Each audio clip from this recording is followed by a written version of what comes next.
ফের বিপুল পরিমাণ brown sugar উদ্ধার। এসটিএফ ও নকশালবাড়ি থানার যৌথ অভিযানে ফের উদ্ধার হলো 1 কেজি ব্রাউন সুগার। ঘটনায় গ্রেপ্তার করা হয় এক ব্যক্তিকে, ধৃতের নাম মাতলুস শেখ।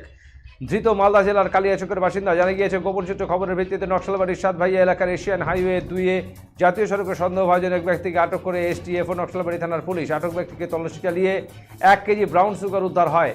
পুলিশ সূত্রে জানা গেছে, ধৃত ব্যক্তি ব্রাউন সুগার বিক্রির উদ্দেশ্যে কালিয়াচক থেকে নকশালবাড়িতে এসেছিলেন। পরে ধৃতকে গ্রেপ্তার করে নকশালবাড়ি থানায় নিয়ে আসে পুলিশ।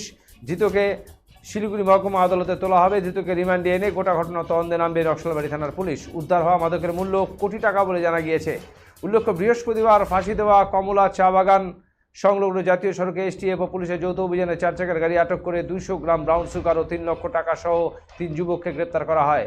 শুক্রবার ফের উদ্ধার হয় বিপুল পরিমাণ brown sugar.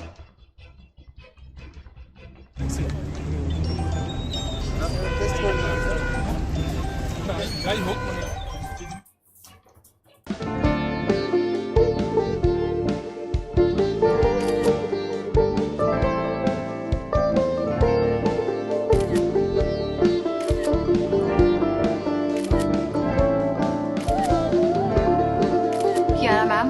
Shot ready. Just 1 second, huh?